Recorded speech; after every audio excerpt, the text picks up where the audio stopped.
मूकं करोति वाचालं पङ्गुं लङ्घयते गिरिं यति कृपातमहं वन्दे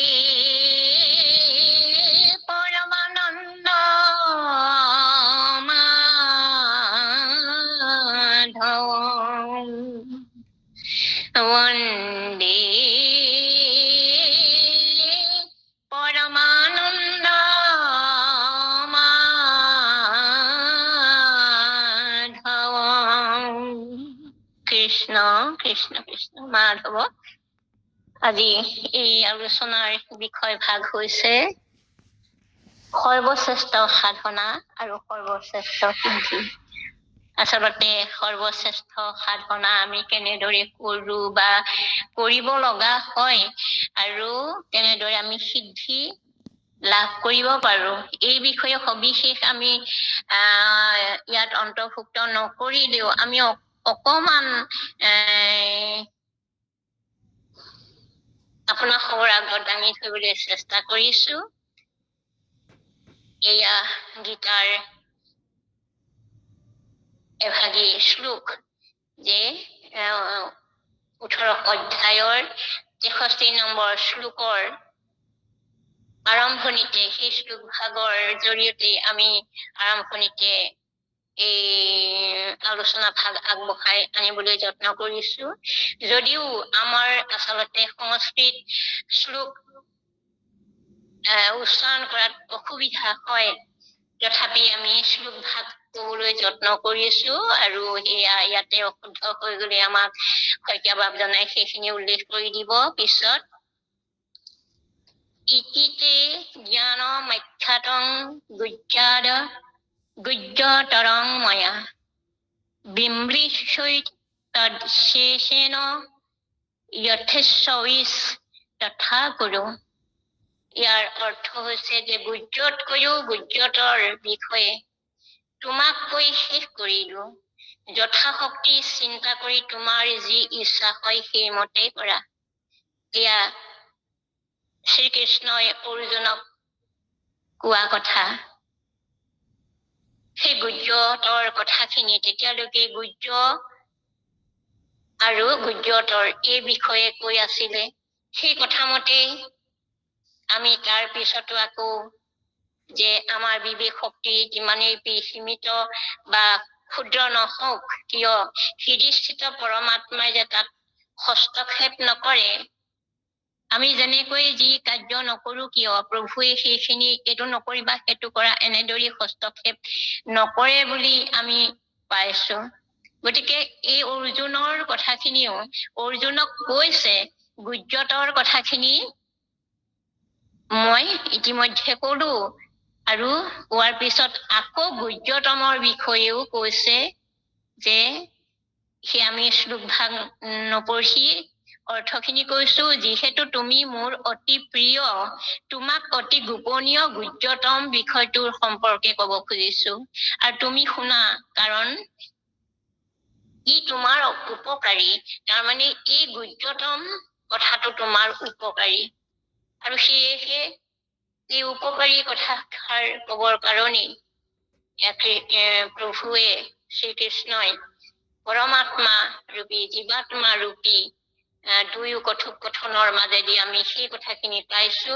আৰু মাধৱদেৱে নামঘোষাত প্ৰকাশ কৰিছে, মোতে মাত্ৰ সদা দিয়া মন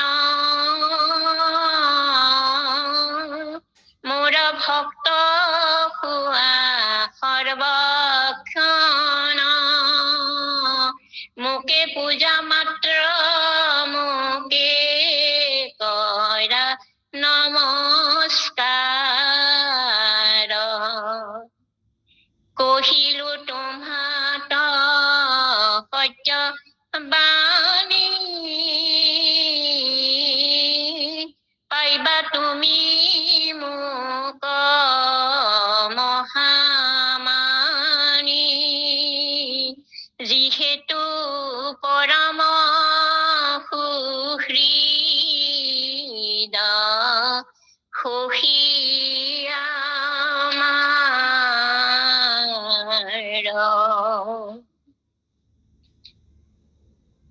গতিকে এই মূল বিষয় গীতাৰ যি এক শৰণ, সৰ্বধৰ্মান পৰিত্যজ্য মামেকং শৰণং ব্ৰজ অহং ত্বং সৰ্ব পাপেভ্যো মোক্ষয়ামি মা শুচঃ। এয়া গুৰুজনাই একাদশত কৈছে, সৰ্বধৰ্ম এৰি এক শৰণ সাক্ষাৎ, সুদীৰ্ঘ বিশ্বাসে সখী দুয়োক আমাত, নকৰিবা ভয় হেৰা কৰো অংগীকাৰ, সমস্ত পাপতে মই কৰিব নিস্তাৰ। অৰ্জুন কৃষ্ণ সখী শহীদ হোৱা কাৰণে গুহ্যতম কথাও তেওঁৰ আগত প্ৰকাশ কৰিছে। গতিকে আমি কিদৰে প্ৰভু ভগৱন্তৰ প্ৰিয় সুহৃদজন হব পাৰো। আৰু অৰ্জুনক কোৱাৰ দৰেই কৃষ্ণই পৰম ভকত উদ্ধৱৰ আগতো কৈছে, সমস্তকে তুমি তেজি কায় বাক্য মনে, লৈক শৰণ মুত পৰম যতনে, নকৰিবা ভয় তুমি কিঞ্চিতো মনত, কৰিবহো ৰক্ষা মই সমস্ত ভয়ত। এনেদৰে এয়া ৰামচৰণ ঠাকুৰে প্ৰকাশ কৰিছে একাদশত কৃষ্ণই উদ্ধৱৰ আগত কোৱা কথা। গতিকে আমিও যদি কৃষ্ণৰ একান্ত ভকত সুহৃদ সখী হোৱাৰ সপোন বাৰু কেতিয়াবা দেখোনে, বা কেতিয়াবা হবলৈ যত্ন কৰোনে, এই কথাখিনি আমাক আমনি কৰে কেতিয়াবা, যে প্ৰভু ভগৱন্তৰ প্ৰিয় হবলৈ আমি কি কৰিব লাগিব, বা তেওঁৰ সুহৃদ হবলৈ আমি কি কৰিব লাগিব, আকৌ তেওঁৰ সখী হোৱাৰ আমি সপোন জানো কেতিয়াবা দেখিছো। আমি সপোন দেখো মাত্ৰ বিষয় বাসনাখিনিক লৈ। এইদৰে আমি প্ৰভু ভগৱন্তৰ চৰণত শৰণাপন্ন হৈ এই সুহৃদ সখী ভকত এনেদৰে সেই গুণখিনি আয়ত্ত কৰিবৰ কাৰণে আমি হয়তো যত্ন কৰা নাই, আৰু যত্ন কৰা হলে হয়তো আমি ইমান দিনে আমি কিছু ক্ষেত্ৰত আৰু আগবাঢ়িব পাৰিলোহেঁতেন, বা প্ৰভু ভগৱন্তৰ নাম আমি নিৰন্তৰভাৱে লৈ থাকিব পাৰিলোহেঁতেন। যে সংসাৰত ভিন্ন মনৰ ভিন্ন প্ৰকাৰৰ মানুহ আছে, ভিন্ন মনোভাৱৰ এই লোকসকলে বিভিন্ন বিষয়ত তেওঁলোকে সাধনাত লাগি থাকে। পৰিয়াল তথা সমাজত পৰিচয় দাঙি ধৰিবলৈও যেন আশাসুধীয়া প্ৰচেষ্টাৰে সাধনাত ব্ৰতী হৈ থাকে। কোনোবাজনে সফলতা লাভ কৰে, আকৌ কোনোবাজনে বিফলতাৰ মাজেদি তেওঁলোকে অন্তৰত যথেষ্ট দুখ পায়। গতিকে সংসাৰত সুখ দুখৰ ভাগী হৈ জীৱনটো অতিবাহিত কৰা মানুহে কিন্তু এই মায়াবৃত্ত বিষয় বাসনাতে আবদ্ধ হৈ কাল কটায়। কিন্তু পুণ্যৰ ভাগ থকা জনে প্ৰভু ভগৱন্তই কৃপা কৰিলে তেওঁ এনে সৎসংগ লাভ কৰে, যাৰ দ্বাৰা প্ৰভাৱিত হৈ সৰ্বশ্ৰেষ্ঠ সাধনাত ব্ৰতী হয় আৰু সৰ্বসিদ্ধি লাভ কৰে। যি অনন্য ভক্তিয়ে চাণ্ডাল পৰ্যন্তক জাতি দুখৰ পৰা মুক্ত কৰি পবিত্ৰ কৰে, আৰু জীৱৰ এই কল্যাণ সাধনৰ একমাত্ৰ ভগৱন্তৰ প্ৰতি ভক্তি কৰিব পাৰে। এয়া আমি ভাগৱতত পাইছো। প্ৰাচীন বৰ্ষী ৰজাৰ আগত নাৰদে কৈছিলে যে হৃদয়ত বাৰে বাৰে চিন্তা কৰি থাকোতে যি সময়ত যি জীৱৰ ওপৰত ভগৱন্তই কৃপা কৰে, সেই সময়ত সেই জীৱই লৌকিক ব্যৱহাৰ আৰু বৈদিক কৰ্ম মাৰ্গৰ বদ্ধমূল আস্থাৰ পৰা মুক্ত হয়। মাধৱদেৱে ভক্তি ৰত্নাৱলীত কৈছে যে প্ৰাচীন বৰ্হিৰ আগে কৈলা নিষ্ঠ কৰি জিকালত অনুগ্ৰহ কৰে হৰি, তেৱে সিটো লৌকিক বৈদিক কৰ্ম পথে পৰম নৈষ্ঠিক মতি তেজিব সততে। এই ভগৱন্তৰ অলৌকিক শক্তিযুক্ত মহিমা গুণৰ দ্বাৰা প্ৰভাৱিত হৈ সেইজন পৰম ভক্ত ভগৱন্তৰ লগত এক হৈ যায়। ৰামকৃষ্ণ কীৰ্তন স্বভাৱ ভৈলা যাৰ, সিও হৈল হৰিৰ হৰিও ভৈলা তাৰ। হয়, ৰামকৃষ্ণ কীৰ্তন স্বভাৱ ভৈলা যাৰ। আচলতে ৰামকৃষ্ণ প্ৰভু ভগৱন্তৰ এই ৰামকৃষ্ণ নাম যদি কীৰ্তন কৰি থাকি যাৰ প্ৰথমতে অভ্যাস হয়, তাৰ পিছত যেতিয়া ই স্বভাৱত পৰিণত হয়, তেতিয়া স্বভাৱত পৰিণত হলে অনৰ্গল আচলতে প্ৰভু ভগৱন্তৰ নাম লব পাৰিব আৰু আহি থাকিব মুখত। তেতিয়া সেই হৰি তেওঁৰ প্ৰিয় হয় আৰু হৰিও কি হয়, তেওঁৰ হৈ যায়। গতিকে এই কথাখিনি আমি যদি দৃঢ়তাৰে সৈতে চাওঁ বা উপলব্ধি কৰো, হৰিয়ে যদি প্ৰিয় হবলৈ চেষ্টা কৰো, তেতিয়া আমাৰ জীৱনটো বা জগতখনক দৃষ্টিৰে চাবলৈ শিকিব লাগিব বুলি কোৱা হৈছে। আৰু এই দৃষ্টিনো কি, বা চোৱাৰ পিছত, সেই দৃষ্টিৰে চোৱাৰ পিছত অনুভূতি, অৰ্থাৎ চোৱাৰ পিছত আমাৰ হৃদয়েনো কিখিনি গ্ৰহণ কৰিছে আৰু কেনেকৈ সেইখিনি গ্ৰহণ কৰি ললে তাৰ জ্ঞান কেনেদৰেনো আমাৰ অন্তৰত উদয় হল, এই কথাখিনি আমি জানিব লাগিব। যে শব্দ, স্পৰ্শ, ৰূপ, ৰস, গন্ধ কিমান স্থূল সূক্ষ্ম প্ৰকাশ, জ্যোতি, আন্ধাৰ, তাৰ কোনো সীমা নাই। এই দৃষ্টিৰ অন্ত নাই। আচলতে বাৰে বাৰে জন্ম লাভ কৰিও এনে দৃষ্টি শেষ কৰিব নোৱাৰে। কিন্তু যি পদ্ধতিৰে চালে চকু আৰু দৃষ্টি দুয়োটাৰে সাৰ্থকতা সিদ্ধি হয়, সেই দৃষ্টিৰ কথাহে আচলতে আমি ভাবিব লাগে। এনেই আমি চাইছো, কোনো এটা বস্তু আমি নিৰীক্ষণ কৰিছো, চাইছো, দৃষ্টিটো আমাৰ পৰিছে সেই বস্তুটোৰ ওপৰত, কিন্তু এই যে চকু আৰু দৃষ্টি, এই দুইটাৰ সাৰ্থকতা সিদ্ধ হবলৈ হলে আমি গীতাত পোৱা এই কথাষাৰ যে সমস্ত ভূততে মই আছো আৰু মোৰ ভিতৰতে সকলো ভূত আছে, সকলো বস্তু আছে, কিন্তু সকলো ভূততে মই থাকিবলৈ হলে মই সূক্ষ্ম আৰু ব্যাপক হব লাগিব।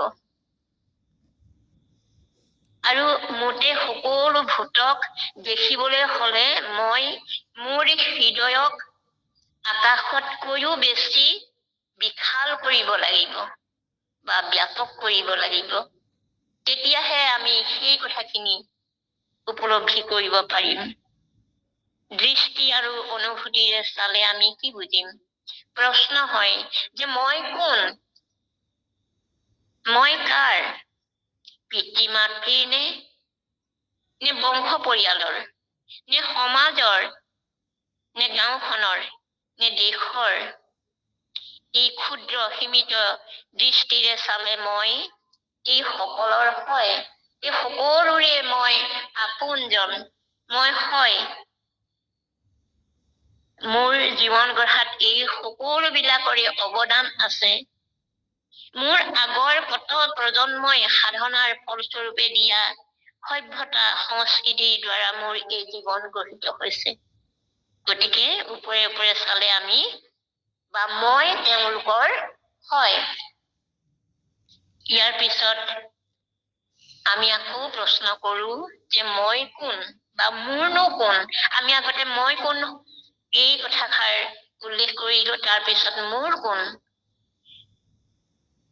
পৰিয়ালত, সমাজত নানা সম্বন্ধেৰে আমি বান্ধ খাই থকা এই পিতৃ মাতৃ, ভাই ভগ্নী, বন্ধু বান্ধৱী সকলোবোৰ মোৰ হয়নে? কিন্তু ভালদৰে সূক্ষ্মভাৱে চালে দেখা যায় মই কাৰো নহয়। নানা সম্বন্ধেৰে বান্ধ খাই থকা আমিবোৰ পূৰ্বজন্মৰ সূত্ৰে আহি একেলগ হৈ আছো যদিও আমি কোনো কাৰো নহয়। কেনেকৈ নহয়? আমি এই খোৱা হলে যদিহে হলোহেঁতেন, তেতিয়া কি হ'লহেঁতেন, আমি পৰিয়ালৰ কোনোবাজনে এই সংসাৰ এৰি যাবৰ সময়ত আমি ধৰি ৰাখিব পাৰিলোহেঁতেন। সেইজন মোৰ। এই পিতৃ এতিয়া যাবৰ সময় হোৱা নাই, বা মোৰ মাতৃ যাবৰ সময় হোৱা নাই, মই ধৰি ৰাখি তেনেকে থৈ দিলোহেঁতেন, মোৰ যদি হ'লহেঁতেন। গতিকে স্থায়ীভাৱে আমি কোন, কাৰ? আচলতে যিজনে এই সৃষ্টি নিৰ্মাণ কৰিছে বা সৃষ্টি প্ৰৱৰ্তাই ৰাখিছে, যিজনে আমাক বা মোক জন্ম দিছে, সেইজনৰহে মই। আচলতে এয়া মাতৃৰ কথা কোৱা নাই, যিজনে অৰ্থাৎ প্ৰভু ভগৱন্তৰ কথা কোৱা হৈছে, যিজনে আমাক বা মোক জন্ম দিছে আৰু সেইজনৰহে মই। সেইজনহে সকলোৰে গৰাকী, জনক, পিতা, স্বামী। এটা কথা ঠিক যে মই সেইজনক মোৰ বুলি, মই বুলি কলেও কিন্তু তেওঁ মোক গ্ৰহণ কৰিব লাগিব, বা মই তেওঁ মোক গ্ৰহণ কৰিবনে? মই যদি ব্যভিচাৰী অনাচাৰী হওঁ, তেতিয়া জানো সেইজন প্ৰভু ভগৱন্তৰ মই বুলি কোৱাৰ অধিকাৰ থাকিব? সেয়েহে মই যদি আহাৰ, নিদ্ৰা, ভয়, মৈথুন এইবোৰ পশুৰ দৰে কৰি থাকো, মোৰ যদি পৰিৱৰ্তন নহয়, অৰ্থাৎ পশুবধ কৰি থকা কৰ্মসমূহৰ পৰা মোক পৰিৱৰ্তিত অৱস্থালৈ আনি জীৱনটোক ঈশ্বৰৰ লগাব নোৱাৰো, তেতিয়া এই জীৱন কিন্তু পশুতুল্য হৈ থাকিব। গতিকে আমি সেই পশুসুলভ মনোবৃত্তিৰে আমি থাকো, যেতিয়ালৈকে আমি ঈশ্বৰক চিনি নাপাওঁ, তেতিয়ালৈকে আমি সেই কাৰ্য আমি তেনেদৰেই কৰি থাকো। এজন ব্যক্তিক প্ৰশ্ন কৰা হৈছিল যে হে মহাশয়, আপুনি এটা আদৰ্শ জীৱন লাভ কৰিছে, জীৱনত সকলো পালে, তথাপি বাৰু আপোনাৰ কিবা দুখ থাকিলে নেকি, কিবা অপূৰ্ণতা থাকিলে নেকি? তেতিয়া সেই ব্যক্তিজনে উত্তৰ দিলে, হয়, মোৰ এটাই দুখ থাকি গল, সেইটো হল মই জাগ্ৰত অৱস্থাত, গভীৰ নিদ্ৰা অৱস্থাত বা একেলেঠাৰিয়ে অখণ্ডৰূপে ৰাম কৃষ্ণ হৰি এই নাম লোৱাত কৃতকাৰ্য হোৱা নাই। তেওঁ তাৰ মানে ৰামকৃষ্ণ প্ৰভুৰ নাম তেওঁ নিৰন্তৰভাৱে তেনেদৰে লৈ থাকিব পৰা নাই, সেইকাৰণে সেইটোৱেই তেওঁৰ প্ৰধান দুখ থাকি গল। বাকীখিনি তেওঁ সফলতা লাভ কৰিলে, সম্পূৰ্ণ হল। এই যে প্ৰভুৰ নাম তেওঁ অহৰহ লৈ থাকিব পৰা নাই, দিনে নিশাই লৈ থাকিব পৰা নাই, গতিকে তেওঁ প্ৰভুৰ নাম লোৱাত কৃতকাৰ্য হোৱা নাই। আৰু সেয়েহে তেওঁ প্ৰকাশ কৰিলে যে ইয়াৰ বাহিৰে মোৰ আন দুখ নাই। এই ব্যক্তিজনৰ পৰা আমি এইটো বুজি পাইছো যে ভগৱন্তৰ নাম নিৰন্তৰভাৱে লৈ থাকিব লাগে, আৰু সেয়েহে আমাক এই পৰিৱৰ্তন লাগে, যাৰ বাবে ভগৱন্তক আমি অহৰ্নিশে নিৰন্তৰে লৈ থাকিব পাৰো। বাপ এই সমস্ত সঁচাকৈয়ে প্ৰভু ভগৱন্তৰ নাম আমি কেতিয়াবা লবলৈ এলাহ কৰো, কেতিয়াবা পিছত লম, বা কেতিয়াবা মনত নপৰে। সেয়েহে আমি সেই তাৰ পৰা বিৰত থাকো। কিন্তু ৰামকৃষ্ণ নামক সততে যিটো গাঁৱে, তাক হৰি ৰাখিয়া ফুৰন্ত সৰ্বভাৱে। যিজনে ৰামকৃষ্ণ নামক সততে গাই থাকে প্ৰভু ভগৱন্তৰ ৰামকৃষ্ণ নাম, সেইজনক বোলে হৰিয়ে সৰ্বতো প্ৰকাৰে সৰ্বভাৱে কি কৰে, ৰাখি ফুৰে, তেওঁক ৰক্ষা কৰি ফুৰে। আৰু সেইজন ভকতৰ পিছে পিছে দেৱ দেৱতা সকলো ঘূৰি ফুৰে, ৰক্ষা মোকো লগতে নিয়ক, মোকো লগতে নিয়ক, এনেদৰে। গতিকে এই যে ভগৱন্তই আমাক হাত পাতি ধৰে বুলি এই সৰু কালৰ ল'ৰা ছোৱালীবিলাকক কোৱা হয়, কেঁচুৱাবিলাকক য'তে ত'তে থুপুক থাপাকে পৰে, থিয় ডঙা দিওঁতে পৰে, বগাই যাওঁতে পৰে, তেতিয়া পৰোতে কি হয়, তেওঁলোক পৰে, দুখ কিন্তু নাপায়, অকমান উশাহ কৰি আকৌ থিয় হবলৈ যত্ন কৰে। আৰু তেতিয়া সেই সময়ত আমিবোৰে কওঁ তেওঁৰ গাত সাক্ষাৎ ঈশ্বৰ আছে আৰু ঈশ্বৰে তেওঁক হাত পাতি ধৰিছে, সেইকাৰণে তেওঁ দুখ নাই পোৱা। গতিকে এই অৱস্থা আমি শিশুৰ নিচিনা হ'ব পাৰিছো নাই? শিশুৰ নিচিনা হ'ব পাৰিলেহে আমাক প্ৰভু ভগৱন্তই তেনেদৰে হাত পাতি ধৰিব বুলি আমি আশা কৰিব পাৰো। আৰু এইদৰে সততে ৰামকৃষ্ণ নাম গাই থাকে বা সেইজনকে হৰিয়ে সকলো প্ৰকাৰে ৰক্ষা কৰি ফুৰে। আৰু গুৰুজনায়ো আমাক কৈছে যে আমাৰ ৰক্ষক কেৱল প্ৰভু ভগৱন্ত হৰি। তেওঁৰ যশ কীৰ্তনত আনন্দ পায়, তেওঁৰ নাম সততে যাৰ মুখত থাকে, কীৰ্তন কৰি থকাটো যাৰ স্বভাৱ হৈ পৰে, সততে যি গায় আৰু সততে যি সোঁৱৰে, সেইজনক কৃপা কৰি ফুৰি থাকে। আৰু আমি নাৰদৰ চৰিত্ৰটো চালৈ দেখা পাওঁ। নাৰদৰ চৰিত্ৰ আমি সাধাৰণতে পঢ়ি থকা অৱস্থাত মাত্ৰ পাইছিলো, টুটুকীয়া হিচাপে আমি নাৰদৰ চৰিত্ৰৰ বিষয়ে লিখিবলৈ কওঁতে আমি তেনেদৰেই লিখিছিলো। ইটোৰ কথা সিটোত অ'ত ত'ত এনেকে লগাই ফুৰে, টুটুকীয়া নাৰদ, কলহপ্ৰিয় নাৰদ, এনেকুৱা ধৰণে। কিন্তু এতিয়া আমি শাস্ত্ৰসন্মতভাৱে কি পাইছো আৰু তেওঁৰ জীৱন চৰিত্ৰৰ বিষয়ে কেনেদৰে পাইছো, তেওঁৰ জন্ম কাহিনীটো আমি কেনেদৰে পালো, এয়া সকলোৱে জনা কথা, সকলোৱে জানে। আমি জন্ম কাহিনীটো জানো আৰু এইটো এটা আচৰিত কথা, আমি আগতে নাজানো পূৰ্ব জন্মত আমি কি আছিলো। কিন্তু ইয়াত এয়া কোৱা হৈছে পূৰ্ব জন্মতে নাৰদনো কোন আছিলে, যে পূৰ্ব জন্মত নাৰদ এজন গন্ধৰ্ব আছিলে। অকণমান ভুলৰ কাৰণে তেওঁ অভিশপ্ত হৈ দাসী পুত্ৰ হৰিদাস হৈ জন্ম লাভ কৰে। আৰু গন্ধৰ্ব জন্মৰ সেই পূৰ্বৰ গন্ধৰ্ব জন্মতে তেওঁ যিখিনি সুকীৰ্তি কৰিছিলে, সেই তাৰ কাৰণে তেওঁ দাসী পুত্ৰ হৈও কিন্তু ঈশ্বৰ ভক্তি পৰায়ণা আছিলে।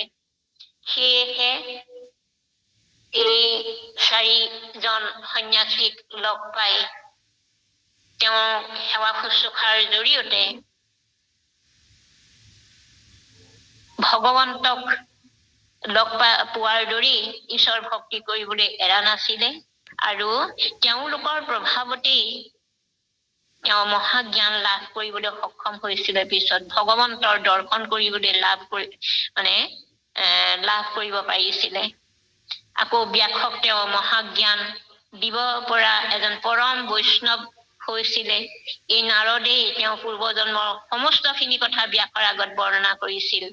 পিতৃ ব্ৰহ্মাৰ কথা মতে নাৰদে যেতিয়া সৃষ্টি কাৰ্য কৰিবলৈ অমান্তি হৈছিল, দেৱদেহ এৰি তেতিয়া গন্ধৰ্ব ৰূপে জন্ম গ্ৰহণ কৰিছিলে পিতৃয়ে, তেতিয়া তেওঁক সেই তেনেদৰেই জন্ম লাভ কৰিবলৈ আকৌ কলে।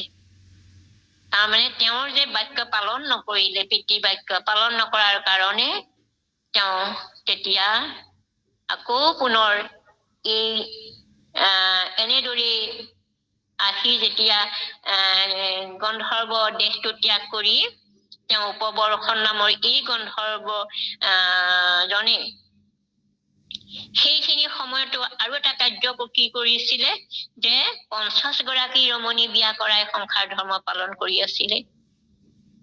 কিন্তু সেই মুহূৰ্ততো তেওঁ তেতিয়া কি হৈছিলে, সেই অভিশপ্ত হব লগা হৈছিলে তেওঁ নিজৰ কৃতকৰ্মৰ কাৰণে। আৰু দ্বিজদাসী হৈ যেতিয়া জন্ম লাভ কৰিছিলে, আৰু কৰাৰ পিছত তেওঁ দ্বিজদাসী পুত্ৰ নাৰদে সেই দ্বিজৰ আজ্ঞা অনুসৰি সন্যাসী কেইজনৰ আলপৈচান ধৰি আছিলে। আৰু যিজন নাৰদে তেওঁলোকৰ পৰা কৃষ্ণ কথা শ্ৰৱণ কৰি তেৰাসৱৰ উচিষ্ট ভোজন কৰি তেওঁ এজন পৰম বৈষ্ণৱলৈ উন্নীত হল। কেনেদৰে হল, অকল সেইটো জন্মতে হোৱা নাই।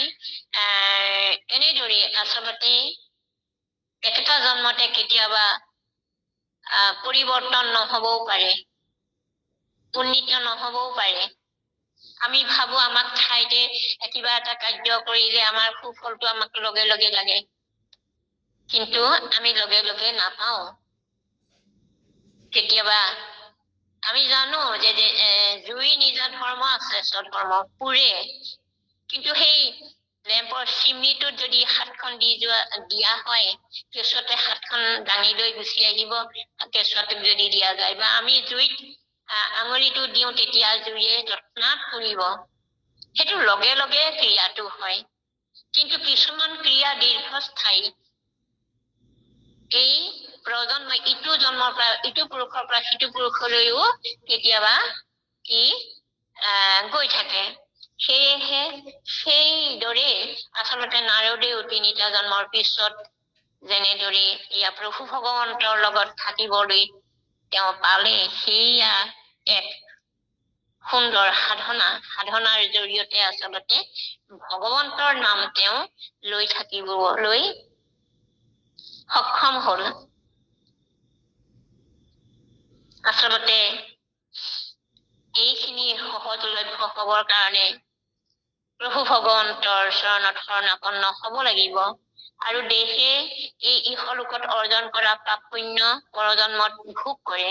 লিংগ দেহযুক্ত হৈ ভুঞ্জে টোপনিত যেতিয়া এই নাসিকা ৰন্ধেৰে সৈতে জীৱ আঁতৰি যোৱাৰ সময়ত নাসিকাত মাত্ৰ তেতিয়া কি হয়, নিশ্বাসে থাকে। এনেদৰে আমি এই কথাবিলাক যদি নাজানো, নজনাকে থাকিলে আমি সেই কথাখিনি উপলব্ধি কৰিব নোৱাৰো। ইন্দ্ৰিয় কৰয় কৰ্ম মনে প্ৰৱৰ্তাৱে, ই জন্মে কৰয় পূৰ্বে জন্ম অনুভাৱে। গতিকে পূৰ্ব জন্ম অনুভাৱেহে আহি এই জন্মত এই কৰ্মখিনি কৰিহি। সুখ দুখ মনৰহে সৃষ্টি, ই আত্মাৰ কেতিয়াও হব নোৱাৰে। সেয়েহে মনৰ সংস্কাৰ অনুসৰিহে কৰ্ম সাধন হয়। শুদ্ধ মনৰ শুদ্ধ সংস্কাৰে কৰা কৰ্মও তেতিয়া শুদ্ধ হয়, যাৰ দ্বাৰা আনন্দ প্ৰাপ্তি হয়। আমি শুদ্ধ কৰ্ম বুলিলে ঈশ্বৰৰ কৰ্ম কৰাকে বুজো, বা ঈশ্বৰ প্ৰাপ্তিৰ জৰিয়তে পোৱা আনন্দ পৰমানন্দ, আৰু এই পৰমানন্দ ভৱবন্ধন চিন্দি পোৱা আনন্দ। গতিকে এই পৰমানন্দনো আমি কি মাধ্যমেৰে আমি পাব পাৰো বা সাধনা কৰিব পাৰো। সাধনাবদ্ধ এই আমাৰ শৰীৰটোৱে সেইখিনি সাধনা কৰি লৈ আমি সেই ঈশ্বৰ প্ৰাপ্তিৰ দিশলৈ আমি যাব পৰা হয়। কিন্তু তাকে কৰিবলৈ আমাৰ সেই এই পংকিলতাময় শৰীৰটোৱে আমাৰ মনটোক বাধা দিয়ে।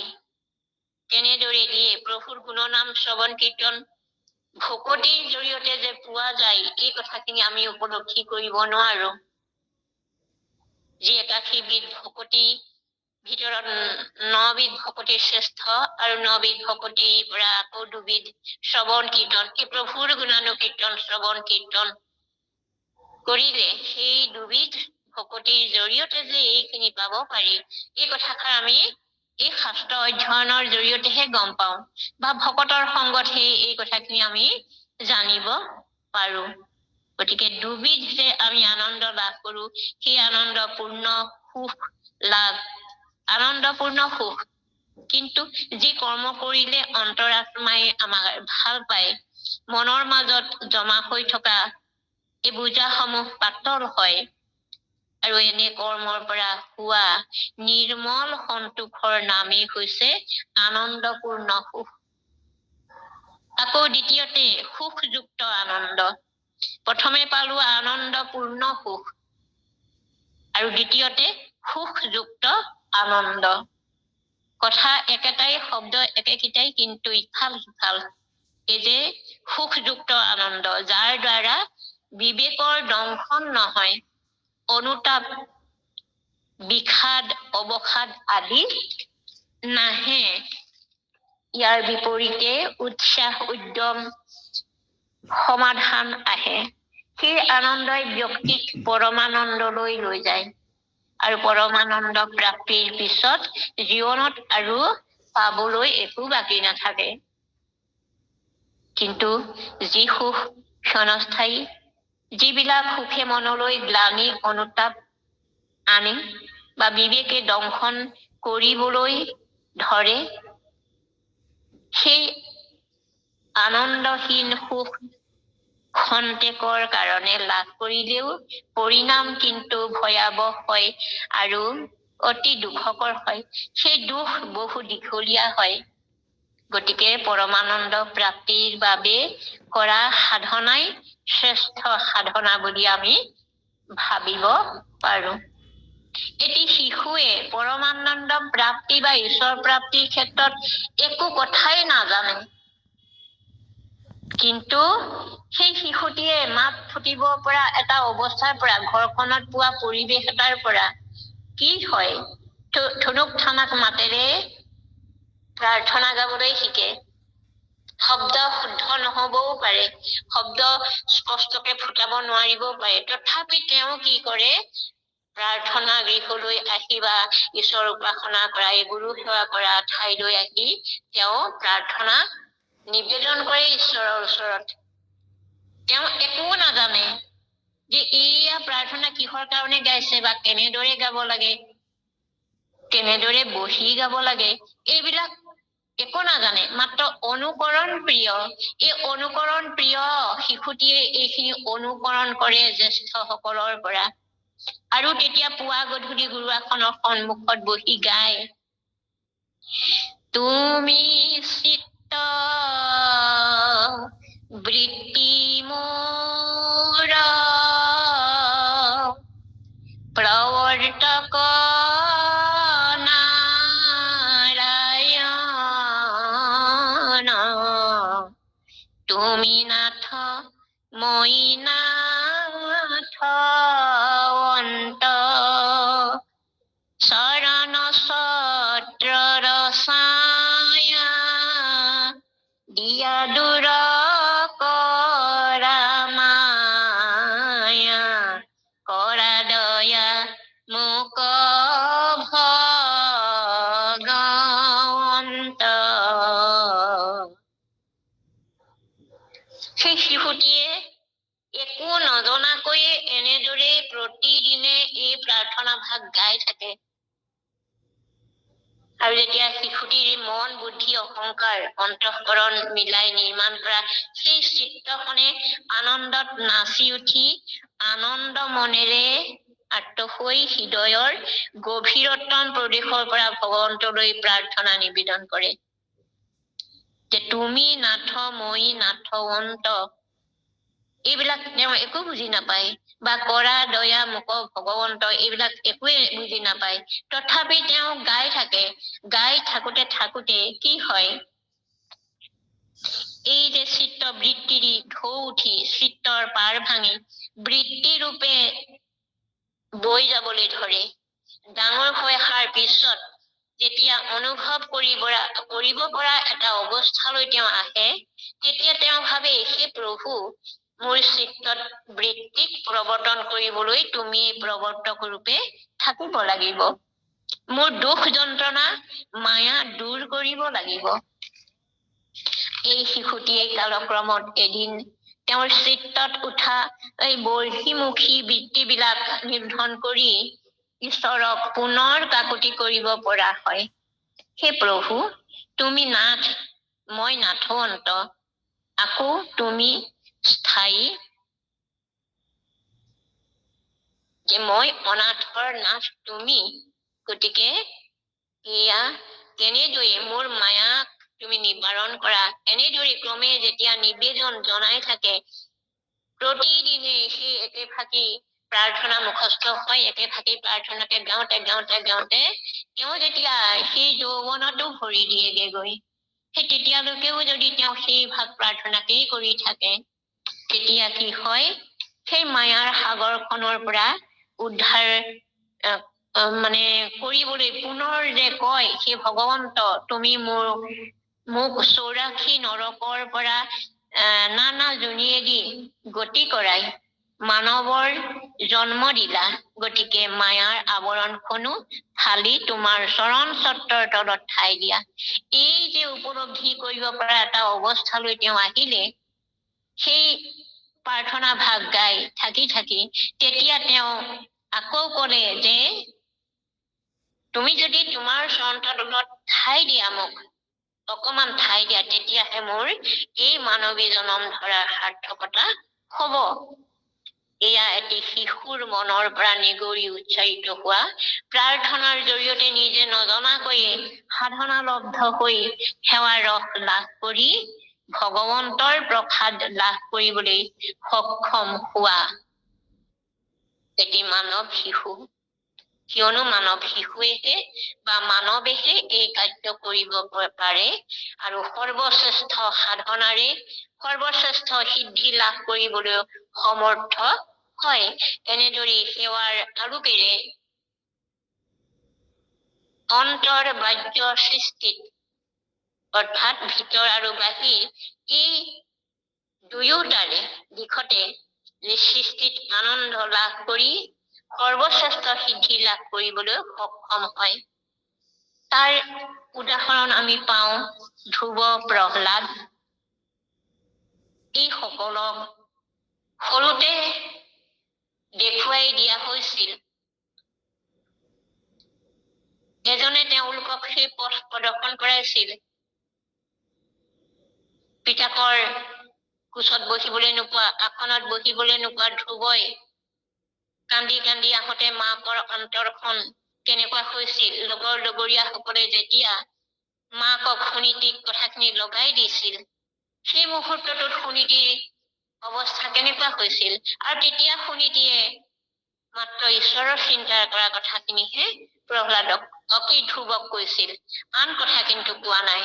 এগৰাকী মহিয়সী মাতৃ সেয়া সন্তানৰ প্ৰতি থকা এক উপদেশ বা আদেশ বা যিয়ে নকওঁ আমি কিয়, তেওঁ যে প্ৰভুক চিনাই দিব পৰা সেই বাক্যৰ জৰিয়তে যে প্ৰভুক প্ৰাৰ্থনা কৰাগৈ, তেতিয়াহে তুমি সেইখিনি লাভ কৰিবলৈ সক্ষম হবা। আৰু সেই প্ৰভুৰ কৃপা লাভ কৰিলে তেনেকৈয়ে আৰু লগতে সেয়া তাৰ মাজতে আকৌ আনজনেও বাট দেখুৱাই দিলে প্ৰভু ভগৱন্তক কেনেদৰে প্ৰাৰ্থনা কৰিব লাগে। আৰু সেই প্ৰাৰ্থনা কৰি থাকোতে ধ্ৰুৱই একো জনা নাছিলে।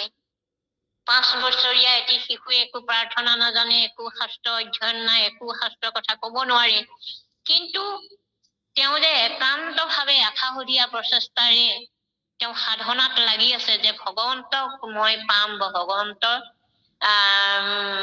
মোৰ ওচৰলৈ আহিব, মই ভগৱন্তক মোৰ কথাখিনি জনাম, এই যে ভাৱটো অন্তৰত আছিলে। আৰু সেই কাৰণে সেই ভগৱন্তই হৃদিস্থিত হৈ থকা ভগৱন্তই তেওঁৰ সন্মুখত দেখা দি যেতিয়া দিলে, অন্তৰৰ পৰা যেতিয়া নাইকিয়া হৈ গল, তেতিয়াহে ধ্ৰুৱই চকু মেলিলে। আৰু চকু মেলাৰ পিছত সন্মুখত যেতিয়া ভগৱন্তক দেখা পালে, দেখা পোৱাৰ পিছত তেওঁ কি খুজিলে, আৰু সেই খোজা দিশটো তেওঁ আচলতে সেই বয়সত তেওঁ বিচাৰ কৰিব পৰা সেই শক্তিটো নাছিলে।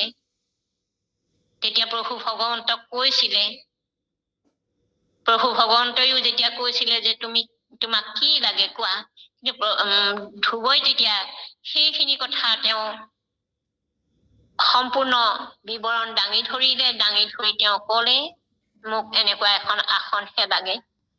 আকৌ তেওঁক সেইখিনি জনাবলৈকে প্ৰভুৱে তেওঁক উপযুক্ত কৰি তুলিছিলে। কেনেদৰে তেওঁ কৃপা বশত যেতিয়া তেওঁৰ হস্ত পদ তেওঁ মূৰৰ ওপৰত দিছিলে, শংখভাগ স্পৰ্শ কৰাই দিছিলে, তেতিয়া তেওঁ সেই শাস্ত্ৰসমূহৰ কথা শাস্ত্ৰৰ জ্ঞানখিনি তেওঁ আহিলে, প্ৰাৰ্থনা কৰিব পৰা হল। তেওঁ প্ৰভু ভগৱন্তক সেই প্ৰাৰ্থনা জনাই সেই নিজৰ অভিব্যক্তি প্ৰকাশ কৰিলে। তেওঁ কিহৰ কাৰণে তেওঁক বিচাৰিছিলে, তেতিয়া সেইখিনি যেতিয়া দিলে প্ৰভু ভগৱন্তই, তেতিয়া কিন্তু পিছত যেতিয়া তেওঁ বুজি উঠিছিলে, সেই বুজি উঠাৰ পিছতহে তেওঁ সেইটো অনুতপ্ত হৈছে যে মই কি বিচাৰিব লাগিছিলে, মই কি বিচাৰিলো। গতিকে এই কথাবিলাক আমি পথ দেখাওঁতাই কিন্তু সেইটো শুদ্ধ ৰূপত যেতিয়ালৈকে আমি নেদেখুৱাওঁ, সেই অকমান বালকে কিন্তু তেওঁ কি কৰিব একো কব নোৱাৰে। প্ৰভু ভগৱন্তই যদি সেইকণো কৃপা নকৰিলেহেঁতেন তেনেদৰে, তেতিয়া তেওঁ সেইকণো নাপালেহেঁতেন। কিন্তু এতিয়া সেই স্থানটো তেওঁ আমি কেনেদৰে দেখি আছো, সেই সপ্তৰ্ষি মণ্ডল যেনেকৈ আছে, এজনী গুই আকৃতিৰে আকাশত সপ্তৰ্ষি ঋষি, সেই 7জন ঋষি যেনেকে সপ্তৰ্ষি মণ্ডল আছে, সেই নেজ ফালে আছে গুধিকাৰ পুষ্পভাগে দেখিও অদ্যাপি। গতিকে আমি সেইদৰে তেওঁক তাত নি থলে সেই কথাখিনি আমি উপলব্ধি কৰিব পাৰিছো এতিয়া, যে একান্তভাৱে সাধনাত ব্ৰতী হৈ থাকিলে প্ৰভুৱে তেনেদৰে কৃপা কৰে। আৰু মাত্ৰ আমি সেই দিশটো শুদ্ধ ৰূপত দেখুৱাই দিব পাৰিব লাগিব। গতিকে এই যে উচ্চমানৰ 1000খন কিতাপ পঢ়িও যি জ্ঞান আয়ত্ত কৰিব পৰা নহয়, সেই জ্ঞান কিন্তু সন্তৰ সংগত এক ক্ষণতে পাব পাৰি বুলি কোৱা হৈছে। সন্ত সাধুজনে এক ব্যৱহাৰিক দৃষ্টি, জীৱন দৃষ্টি বা আধ্যাত্মিক দৃষ্টি প্ৰদান কৰে। আৰু যিদৰে পৰশমণিয়ে লোহাক সোণ কৰি পেলাই, তেনেদৰে সন্তয়ো দুষ্ট দানৱজনৰ হৃদয় পৰিৱৰ্তন কৰি সোণ বা সন্ত কৰিব পাৰে। আৰু নাৰদে যিদৰে ৰত্নাকৰ দস্যুক, বুদ্ধদেৱে যেনেকৈ অংগুলিমালক, পিনুৱাজীয়ে যেনেকৈ স্তম্বলৰ ডকাইতৰ হৃদয় পৰিৱৰ্তন কৰিব পাৰিছিল, এইখিনি কথা সকলোৱে জানে। গতিকে এনেদৰেই কেনেকৈ প্ৰভু ভগৱন্তই একোষাৰ বাণীয়ে জীৱনৰ গতি সলনি কৰিব পাৰে, যে ৰাম নাম ধৰ্মতে উত্তম, ৰাম নাম পাতকৰ যম, ৰাম নাম ধৰ্ম শিৰোমণি, ৰাম নাম পাপৰ অগণি, ৰাম নাম মৃত্যু সঞ্জীৱনী, ৰাম নাম ঘুষিও কচানি। এনেদৰে মাধৱ পুৰুষে এই মৰণমণি সদৃশ এয়া ঘোষাত উল্লেখ কৰিছে। ৰাম নামৰ কথা গুণানুকীৰ্তন কৰি থকা জনে এনে এটি সাধনালব্ধ জীৱনী লাভ কৰে। মাতৃ যশোদায়ো পৰম সাধনাৰ বলত, সাধনাৰ ধন পুত্ৰৰূপী পৰম ঈশ্বৰ কৃষ্ণৰ মুখৰ ভিতৰতে এই সমস্ত জীৱ জগত, আত্মা পৰমাত্মা সমস্তকে দেখাৰ দৰে সমস্তকে ভক্তি শাস্ত্ৰ সমূহৰ মাজতে লুকাই আছে। পৰমাৰ্থ তত্ত্ব পৰম সন্ধান ইয়াৰ দ্বাৰাই পোৱা হয়, যে 5 বছৰীয়া ধ্ৰুৱই সেয়া ভগৱন্তক তেনেদৰে লাভ কৰিবলৈ সক্ষম হৈছিল। গতিকে এতিয়া আমি ভাবো যে আমি শুদ্ধভাৱে ভালভাৱে প্ৰাৰ্থনা কৰিব নাজানো, কিন্তু আমাৰ মনত ভক্তি ভাৱটো আছে। সেই ভক্তি ভাৱেৰেই ভগৱন্তক সেৱা জনালে তেনেদৰেই হব।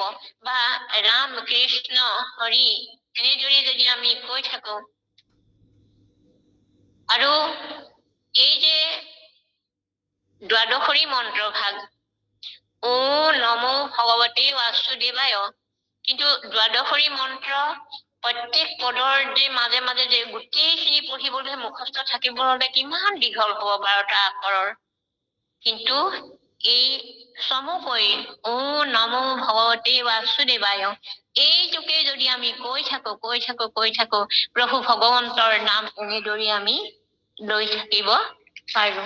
গতিকে ভগৱানৰ নাম স্মৰণ কীৰ্তন কৰাটো দেখাত সহজ যেন লাগিলেও কিন্তু এক কঠিন সাধনা। তাতে ৰাগ ভিত্তিক হিচাপে ধ্ৰুপদী সংগীতৰ অন্তৰ্ভুক্ত হলেতো আৰু স্বৰসমূহ লগাবৰ কাৰণে বা পৰিশুদ্ধ ৰূপত পৰিৱেশন কৰিবলৈ আৰু জটিল হৈ পৰে। সেয়েহে সাধনা নকৰাকৈ আমি স্বৰ কেতিয়াও লগাব নোৱাৰো। গতিকে ঐশী শক্তিযুক্ত এক কৃপাৰ প্ৰয়োজন হয়। এই কৃপা কোনে প্ৰদান কৰিব? একমাত্ৰ আমাৰ পৰম পুৰুষ ভগৱন্তই। তেতিয়া সহজ ৰূপত ধৰা দিয়ে এক সুন্দৰ পৰিৱেশত সাধনা কৰা যে প্ৰয়োজন, আমি এই কথাখিনিও বুজি পাইছো। আৰু সুন্দৰ মানে সুস্থ পৰিৱেশে সুস্থ মনত সুস্থ সাধনাত প্ৰেৰণা যোগাব পাৰে। কেতিয়াবা আকৌ বিপৰীত শক্তিয়েও প্ৰেৰণা দিয়ে। যিমানে তাৰ অন্তৰায় হৈ থিয় দিয়ে, সিমানে সাধনাত ৰত হোৱাৰ দৃঢ়তা বাঢ়ে। তাৰ উদাহৰণ পাওঁ প্ৰহ্লাদৰ জৰিয়তে। প্ৰহ্লাদৰ নাম লোৱাত বৈৰী ৰূপে থিয় দিয়া পিতৃ হিৰণ্যকশিপুৰে সঁচাকৈয়ে তেওঁৰ যিমানেই অন্তৰায় হিচাপে থিয় নিদিয়ক কিয়, প্ৰহ্লাদে কিন্তু কেতিয়াও হৰি ভকতি নেৰিলে। আৰু এই সাধনযুক্ত শৰীৰ লাভ কৰি তেওঁলোকে যে প্ৰভু ভগৱন্তৰ সেৱাত লাগি আছিল আৰু তেওঁলোকৰ উদ্দেশ্য সাধনত সফলতা লাভ কৰিছিল, এই ধ্ৰুৱ বা প্ৰহ্লাদ আৰু আন বহুতো ভকত সমস্তই, শিক্ষিত অশিক্ষিত কোনো কথা নাই,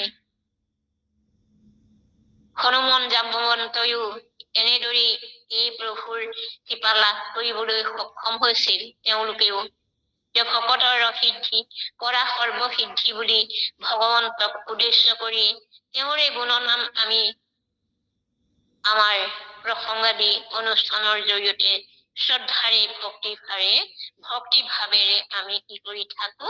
গায়ন কৰি থাকো। এয়া আমি শেষত সমস্ত জনলৈ ভক্তিপূৰ্ণ সেৱা আগবঢ়াই আজি আমাৰ এই বিষয় বস্তুটো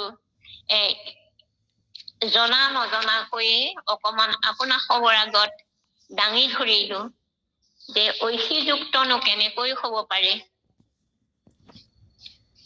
ঐশীযুক্ত হলে কেনেদৰে এইখিনি সহজলভ্য হব পাৰে বা সহজ শ্ৰেষ্ঠ সাধনা কেনেদৰে কৰিব পৰা হয়, এইখিনি আমি বিশেষভাৱে আগ নবঢ়ালো। বিশেষ আৰু সময়ৰ কথাও আছে।